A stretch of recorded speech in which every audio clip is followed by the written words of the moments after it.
Une fuite, une ligne cachée dans un télégramme scellé, un compte à rebours brutal, à peine 2 jours pour céder 70% des réserves d'or, sinon la dette explosera à 5 allant aussi milliards.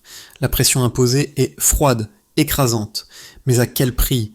Quelles conséquences pour Ibrahim Traoré et l'avenir du Burkina Faso? Le pays va-t-il céder ou résister à cette menace calculée? Le destin de millions de personnes est sur le fil du rasoir. Traoré, au centre de cette tempête, doit faire un choix qui pourrait tout changer. Ce récit dépasse un simple affrontement financier. Il s'agit de comprendre comment une pression extérieure calibrée peut remodeler les choix politiques d'un État. Ibrahim Traoré, face à une menace directe de pertes économiques majeures, a un choix: céder 70% des réserves d'or du Burkina Faso ou faire face à une dette impossible. Une décision qui met en jeu la souveraineté du pays et son avenir économique. Cette situation va plus loin qu'un simple enjeu économique. Elle interroge la relation du pays à la souveraineté, à son indépendance face aux pressions extérieures. Comment un président peut-il défendre son pays contre une ingérence étrangère? Comment gérer une telle pression sans compromettre l'intégrité nationale? Le moment est crucial. Traoré doit choisir. Le temps est compté et chaque mouvement sera observé. Cette pression fait peser un risque immense sur le Burkina Faso. Mais quel prix la souveraineté a-t-elle? Le télégramme, arrivé à 6h30 le 12 août 2025, était plus qu'une simple notification. Il imposait une décision immédiate, sans compromis.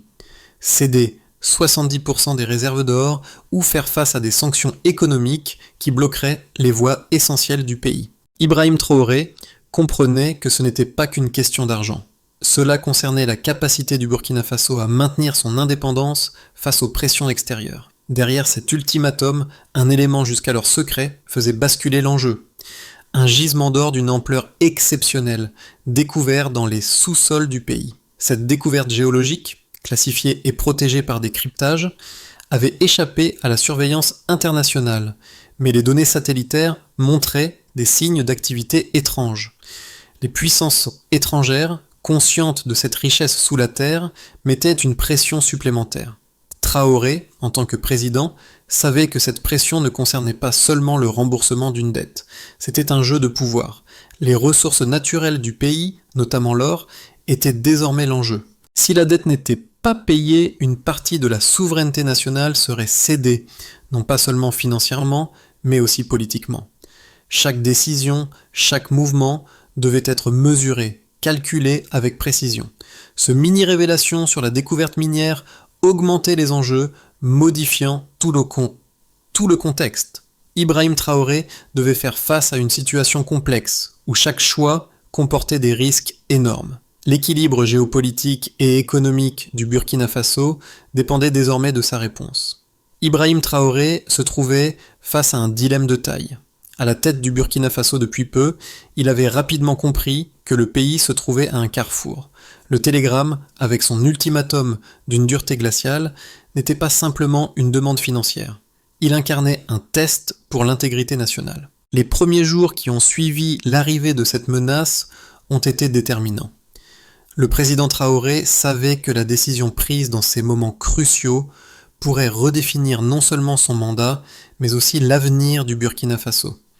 Il rassembla autour de lui des experts, des responsables politiques, militaires et miniers, afin de discuter de la meilleure façon de répondre à cette pression. Le ministre de la Défense, par exemple, souligna immédiatement l'importance de protéger les sites miniers. Si nous cédons, non seulement nous perdons notre or, mais nous perdons aussi notre souveraineté, affirma-t-il fermement. Le secteur minier, un pilier de l'économie du pays, et allait désormais jouer un rôle clé dans les décisions à venir. En parallèle, les premières réactions des partenaires internationaux ne se firent pas attendre. La communauté internationale commença à exercer des pressions, évoquant des sanctions potentielles si le Burkina Faso ne se conformait pas aux exigences. Mais Traoré, tout en restant pragmatique, commença à réfléchir à des alternatives. Les actions qu'il décidait maintenant, en réponse à l'ultimatum, allaient avoir un impact durable. L'enjeu n'était plus seulement économique, mais aussi géopolitique. Le pays devait-il céder ou se battre pour sa souveraineté? quitte à affronter une guerre économique qui pourrait secouer toute la région du Sahel. Le déroulement des événements prit une tournure inattendue. Le 12 août 2025, à 6h30, le télégramme scellé parvint à Ibrahim Traoré, fixant un ultimatum brutal, céder 60% des réserves d'or du Burkina Faso ou faire face à une dette de 5,6 milliards de dollars avec des conséquences économiques graves. La pression était telle que chaque minute comptait. Dans un premier temps, le gouvernement burkinabé, sous la direction de Traoré, décida de ne pas céder. Il était clair que l'enjeu dépassait largement une simple transaction financière. Le pays devait choisir, résister à l'ingérence extérieure et défendre sa souveraineté, ou se soumettre et accepter des conditions qui pourraient nuire gravement à son indépendance. Les premières heures suivant l'ultimatum furent marquées par des réunions d'urgence avec des responsables politiques, militaires et miniers. Traoré ne laissait rien au hasard. Son objectif était clair: protéger les ressources naturelles du pays et garantir l'autonomie financière du Burkina Faso. La question de la souveraineté nationale devenait un facteur clé dans la prise de décision. En parallèle, des informations commencèrent à circuler sur les découvertes minières récentes. Un gisement d'or d'une ampleur exceptionnelle avait été découvert sous des conditions secrètes. Ce détail, bien que caché jusque-là, revêtait désormais une importance stratégique majeure. Alors que la tension montait, les premières répercussions externes se firent ressentir. Des sanctions économiques furent envisagées par les puissances occidentales et les entreprises minières étrangères commencèrent à prendre des mesures pour protéger leurs intérêts dans la région. À l'intérieur du pays, la situation devint de plus en plus délicate. Les menaces de sanctions économiques et diplomatiques se faisaient plus pressantes, mais Traoré resta inflexible. Le gouvernement burkinabé, déterminé à ne pas céder, choisit de mettre en place des mesures pour sécuriser les mines. Des déploiements militaires furent ordonnés autour des zones minières, avec pour mission de garantir que les ressources nationales ne tombent pas entre de mauvaises mains. Les premiers convois d'or, qui auparavant étaient destinés à l'exportation vers l'Occident, furent redirigés vers un fonds de développement national. Cependant, la situation se compliquait davantage. Les satellites des puissances étrangères détectèrent une activité inhabituelle dans les zones arides du pays, confirmant que quelque chose se préparait.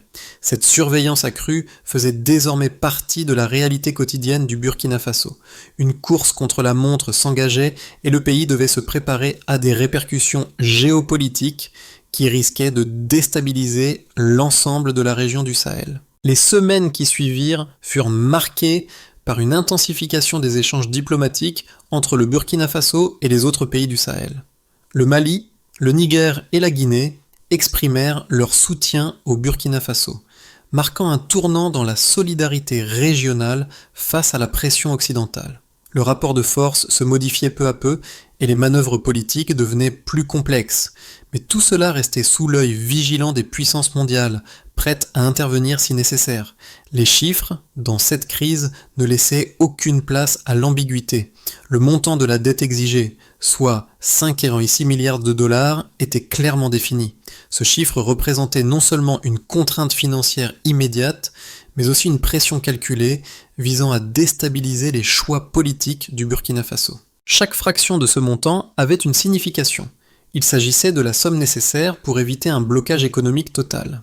Le deuxième chiffre, qui échappait souvent à la perception immédiate, était la part d'or demandée, 70% des réserves nationales. Cette proportion ne semblait peut-être pas démesurée à première vue, mais dans un contexte de souveraineté nationale fragile, elle représentait un levier de contrôle externe sur les ressources stratégiques du pays. Si le Burkina Faso acceptait cette demande, il perdait l'accès à son atout principal pour stabiliser son économie. Le troisième facteur quantifiable était le montant de 324 millions de droits de tirage spéciaux DTS dus au Fonds monétaire international. Bien que ce montant fût moins médiatisé que les autres, il faisait partie intégrante des exigences internationales. Cette somme avait pour but de renforcer la dépendance du pays vis-à-vis des institutions financières internationales. Le fait que ces trois chiffres soient intégrés dans une même demande rendait l'ultimatum encore plus percutant. Le Burkina Faso était confronté à une pression sur plusieurs fronts financiers. Dans un premier temps, les ministres burkinabés avaient tenté de minimiser l'impact de ces chiffres, mais la réalité devenait rapidement inéluctable. Le coût de la soumission à ces demandes serait bien plus élevé que le simple paiement de la dette. La question de la souveraineté, en particulier la gestion des ressources aurifères, devenait de plus en plus pressante. Les premières données économiques internes révélaient l'ampleur de la dépendance du pays à l'exportation d'or. En 2024, près de 60% des exportations burkinabées provenaient des mines d'or. Cela donnait une idée de la vulnérabilité du pays face à une pression qui visait directement ce secteur clé. La nationalisation des mines, bien qu'un choix nécessaire pour la préservation de l'indépendance économique, présentait des risques à court terme. En 2025, l'impact de cette réorientation était déjà visible. Alors que l'or ne circulait plus vers les banques étrangères, une partie de la production était redirigée vers le marché local dans l'espoir de renforcer l'économie interne. Cependant, le manque d'infrastructures et de mécanismes de contrôle efficaces freinait la mise en œuvre rapide de ces mesures. Les données financières supplémentaires étaient tout aussi alarmantes. Le coût des sanctions potentielles, déjà estimé à plusieurs milliards de dollars, menaçait de créer un effondrement économique plus profond. Les entreprises minières occidentales avaient commencé à quitter le pays, signalant leur retrait de toute activité dans la région. Ce retrait ne se limitait pas seulement à des questions économiques, il avait également des implications géopolitiques majeures. Les observateurs internationaux se demandaient si le Burkina Faso parviendrait à tenir bon face à ces pressions simultanées. Les chiffres étaient implacables. L'or, la dette et les obligations internationales formaient un trio menaçant qui risquait de plier le pays. Pourtant, Traoré restait déterminé à préserver la souveraineté nationale malgré les réalités économiques difficiles qui se dessinaient. Deux positions opposées se sont rapidement imposées dans le débat sur la réponse du Burkina Faso à l'ultimatum. La première, défendue par les analystes économiques internationaux, voyait la situation sous un angle pragmatique. Selon cette perspective, le paiement de la dette et la cession d'une partie des réserves d'or étaient nécessaires pour maintenir la stabilité financière du pays. L'argument avancé soulignait que, dans un monde interconnecté, la crédibilité d'un pays auprès des institutions financières mondiales dépendait de sa capacité à honorer ses engagements. Ne pas payer aurait eu des conséquences dévastatrices pour la réputation du Burkina Faso, le condamnant à un isolement économique prolongé. Cette position prônait la soumission aux conditions imposées, avec l'idée que la stabilité à court terme permettrait de reconstruire sur le long terme. Le sacrifice de 70% des réserves d'or semblait une solution acceptable, temporaire, permettant au pays de se maintenir à flot tout en minimisant les répercussions immédiates de la dette. Cependant, une deuxième position plus géopolitique mettait en lumière un angle bien différent, celle d'une résistance active face aux pressions extérieures. Pour ses défenseurs, céder à l'ultimatum reviendrait à accepter une soumission économique et politique qui minerait la souveraineté du Burkina Faso. Ce point de vue soulignait l'importance des ressources naturelles, notamment l'or, comme outil de pouvoir et de développement pour le pays. Céder 70% des réserves d'or reviendrait à perdre un levier stratégique essentiel. De plus, l'acceptation de telles conditions renforcerait l'emprise des puissances extérieures sur la politique économique et diplomatique du pays. Ibrahim Traoré, en tant que dirigeant, devait naviguer entre ces deux positions. D'un côté, la stabilité économique et l'évitement d'une catastrophe financière, de l'autre, la préservation de la souveraineté nationale et la défense des intérêts à long terme du Burkina Faso. Mais il ne pouvait ignorer que chaque mouvement, chaque décision, aurait des conséquences bien au-delà des simples chiffres. La pression exercée par les puissances occidentales, couplée à l'importance stratégique des mines d'or, faisait de ce choix un véritable dilemme géopolitique. Les deux arguments avaient leur mérite, mais la question centrale restait la même. À quel prix le Burkina Faso pourrait-il conserver son indépendance et quels sacrifices ferait-il pour préserver son avenir économique ?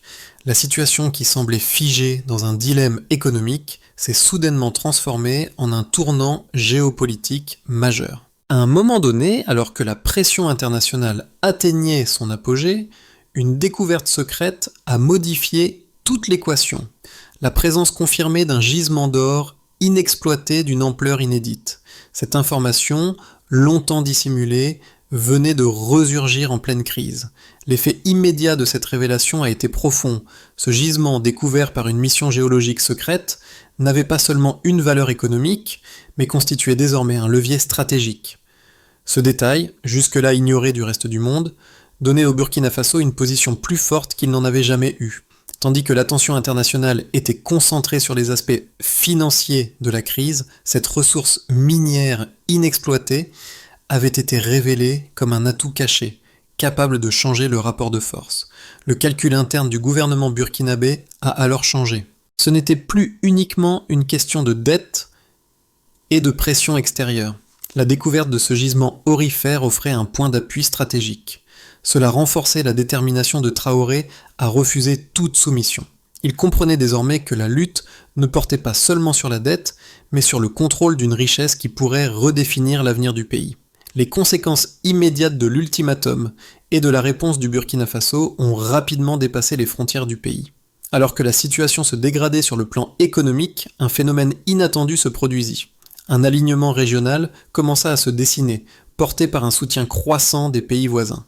Le Mali, le Niger et la Guinée, voyant dans la résistance du Burkina Faso un symbole de souveraineté, exprimèrent leur solidarité. Cette dynamique régionale devint un point de bascule où la situation du Burkina Faso commença à influencer les équilibres politiques du Sahel. Les nations voisines, confrontées à des défis similaires en matière de ressources naturelles et de pression internationale, virent dans la résistance burkinabé une opportunité pour redéfinir leur propre trajectoire. En parallèle, l'impact sur le terrain était tangible. L'armée burkinabé prit rapidement le contrôle des mines d'or, redirigeant les flux de ressources vers un fonds de développement national. Le pays commença à s'affranchir progressivement de sa dépendance envers les entreprises minières étrangères, redéfinissant son modèle économique interne. Le gouvernement, bien qu'isolé sur la scène internationale, semblait avoir trouvé un chemin vers l'autosuffisance, au moins à court terme. Cependant, les répercussions internationales ne se firent pas attendre. Les puissances occidentales, inquiets de l'instabilité que la situation engendrait, intensifièrent leurs menaces de sanctions économiques. Des discussions se multiplièrent au sein des institutions internationales où le Burkina Faso était perçu comme un acteur rebelle défiant l'ordre économique mondial. Pourtant, même dans ce climat hostile, la pression croissante des pays africains apporta une légitimité nouvelle au choix de Traoré. La question du contrôle des ressources naturelles africaines devint le cœur du débat. En réorientant son économie, le Burkina Faso ne faisait pas que s'opposer à une pression extérieure. Il amorçait également un changement de paradigme dans la gestion des ressources du continent. Les mouvements d'équipement militaire et la sécurisation des mines ne passèrent pas inaperçus. Les observateurs internationaux commencèrent à surveiller de près l'évolution de la situation. Certains analystes suggéraient que les puissances mondiales pourraient chercher à perturber cette nouvelle dynamique par des moyens plus directs. Mais pour l'instant, le Burkina Faso semblait avoir trouvé une voie pour défier l'ordre établi. L'issue de ce bras de fer ne dépendait plus uniquement de la dette ou de l'or, mais de la capacité du pays à maintenir une unité interne tout en naviguant dans les guides et les eaux tumultueuses de la diplomatie internationale. Les répercussions de la crise du Burkina Faso se déploient sur plusieurs axes et 3 scénarios principaux se dessinent pour les mois à venir. Le premier scénario, celui de la stabilisation sous tension, semble le plus probable à court terme. Le pays pourrait entrer dans une phase de consolidation progressive, avec une gestion des ressources internes renforcée. La nationalisation des mines et la réorientation des flux financiers vers des projets de développement local offriraient une certaine stabilité. Cependant, cette stabilisation serait fragile. Les sanctions économiques imposées par les puissances occidentales pourraient peser lourdement sur l'économie nationale, provoquant des pénuries et des tensions internes. En outre, la pression diplomatique resterait forte, avec des tentatives continues de déstabiliser le gouvernement par le biais d'isolations économiques et politiques. Dans ce scénario, l'équilibre serait maintenu, mais à prix élevé, avec des tensions constantes sur les frontières diplomatiques. Le second scénario, plus optimiste, envisage la création d'un bloc régional consolidé. Les soutiens exprimés par le Mali, le Niger et la Guinée pourraient être le tremplin pour une coopération accrue au sein du Sahel. Dans ce cadre, ces pays pourraient renforcer leurs liens économiques et sécuritaires, réduisant ainsi l'impact des sanctions occidentales. L'alignement de ces nations pourrait transformer l'ensemble de la région en un acteur géopolitique plus puissant, capable de se défendre contre les pressions extérieures tout en poursuivant des objectifs communs de développement. Ce scénario offrirait une opportunité pour une diversification économique, notamment dans les secteurs agricoles et industriels. Une telle coopération pourrait aussi encourager une réorientation des ressources africaines, affranchissant les pays de la domination économique des puissances étrangères. Enfin, un troisième scénario, celui d'une escalade des représailles, est aussi une possibilité à ne pas négliger. Si les puissances occidentales décidaient d'appliquer pleinement leurs menaces de sanctions économiques, la situation risquerait de se durcir. Le Burkina Faso pourrait alors se retrouver isolé sur le plan diplomatique et confronté à un choc économique majeur. Les entreprises minières qui avaient quitté le pays pourraient également jouer un rôle dans cette escalade en exerçant des pressions indirectes pour faire revenir le pays sous la tutelle des puissances étrangères. Ce scénario marquerait une rupture dans la relation entre le Burkina Faso et les grandes puissances économiques mondiales. La situation à l'intérieur du pays pourrait devenir instable, avec des effets de cascade sur l'économie et la société, et des tensions internes qui se propageraient au niveau politique et social. Dans tous ces scénarios, la capacité du Burkina Faso à maintenir sa souveraineté et à naviguer entre les défis géopolitiques, économiques et internes sera décisive. Chaque choix, chaque mouvement stratégique aura des conséquences de longue portée pour l'avenir du pays et de la région. L'affaire du Burkina Faso dépasse les frontières du pays et touche des préoccupations universelles. La résistance du pays à l'ultimatum a capté l'attention des populations au-delà du Sahel, suscitant des réflexions profondes sur la souveraineté, l'indépendance économique et la justice internationale. Ce n'est plus seulement un conflit entre un petit pays et de grandes puissances mondiales, mais un débat sur la manière dont les nations peuvent se défendre face à des pressions extérieures qui menacent leur existence même. Le Burkina Faso devient ainsi un symbole de résilience pour ceux qui, dans d'autres régions du monde, font face à des formes d'ingérence similaires. Les ramifications de cette crise résonnent particulièrement dans les pays en développement. Les citoyens africains, confrontés à des systèmes économiques et politiques dominés par les grandes puissances, voient dans cette situation une opportunité de réinventer les relations internationales sur des bases plus égalitaires. Les voix qui s'élèvent en faveur de la souveraineté nationale et de la protection des ressources naturelles prennent de l'ampleur non seulement au Burkina Faso mais dans toute l'Afrique. Le soutien croissant des pays voisins comme le Mali, le Niger et la Guinée montre une volonté partagée de changer les règles du jeu.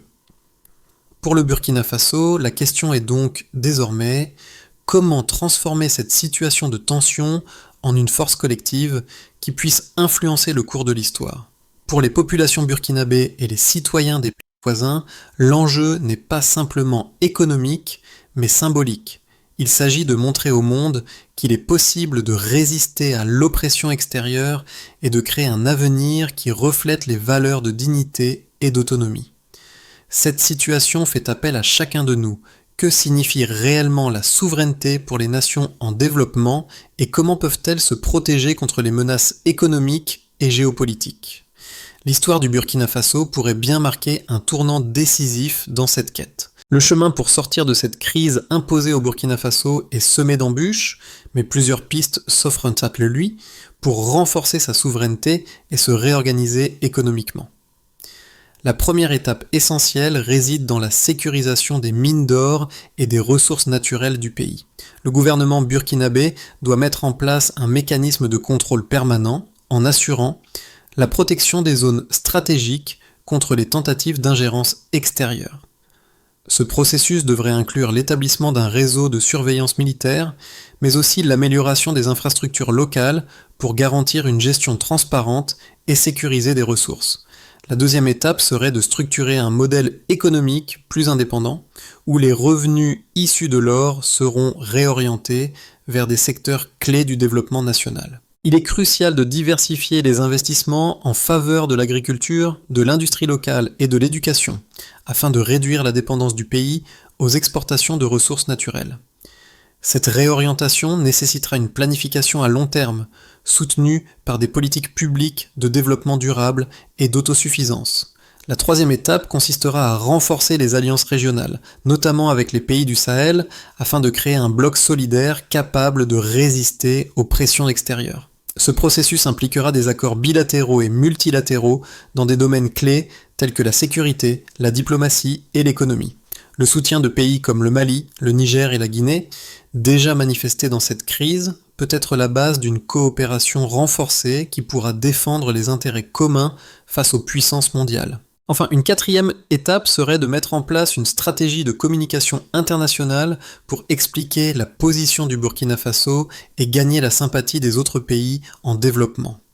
Le pays devra convaincre les acteurs mondiaux que sa souveraineté n'est pas un obstacle au développement, mais plutôt un moteur pour construire un avenir stable et prospère. Ce parcours, bien qu'ardu, pourrait transformer cette crise en une opportunité pour redéfinir le rôle du Burkina Faso sur la scène internationale. Au cœur de cette crise, une image reste ancrée dans l'esprit de tous, celle d'Ibrahim Traoré, seul face à un ultimatum mondial déterminé à ne pas céder sur les principes fondamentaux de la souveraineté du Burkina Faso. Ce moment où il a pris la décision de résister, en pleine connaissance des conséquences économiques et géopolitiques, n'est pas seulement un tournant pour le pays, mais un symbole puissant de la lutte pour l'indépendance nationale. Les actions qu'il a entreprises, sécuriser les mines, réorienter l'or vers le développement interne, et surtout refuser de se soumettre aux pressions extérieures, illustrent l'essence même de la résilience. Ce combat, bien qu'économique, dépasse les simples enjeux financiers. Il s'agit de la dignité d'un pays, de son droit à choisir son propre destin sans ingérence extérieure. La question posée par cette situation résonne bien au-delà des frontières du Burkina Faso.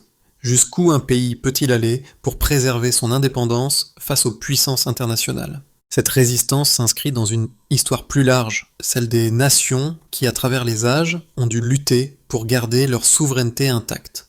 Le chemin parcouru par Ibrahim Traoré n'est qu'un prélude à ce qui pourrait devenir un tournant dans la manière dont les pays du Sahel et au-delà abordent leurs relations avec le reste du monde. L'histoire du Burkina Faso, et en particulier la décision d'Ibrahim Traoré de défendre la souveraineté du pays face aux pressions internationales, invite chacun d'entre nous à réfléchir sur la place de la dignité nationale dans un monde de plus en plus globalisé. Cette situation n'est pas un simple cas isolé, mais un appel à repenser les relations entre les nations, à envisager un avenir où l'indépendance et la coopération régionale sont au cœur des décisions. Les nations en développement, souvent soumises à des pressions extérieures, doivent-elles se soumettre ou se lever pour défendre leur avenir ? Le cas du Burkina Faso pose cette question de manière urgente et éclatante. En soutenant les actions du pays, en partageant son histoire, nous participons à un débat mondial sur la souveraineté, l'autonomie économique et la justice internationale. Quelles sont pour vous les implications de cette résistance ? Comment la communauté internationale pourrait-elle soutenir des initiatives similaires tout en respectant la souveraineté des nations ? Ce débat n'est pas seulement une question de politique, c'est une question de valeurs. Rejoignez la discussion et participez à la construction d'un avenir où les pays peuvent choisir leur voie en toute liberté.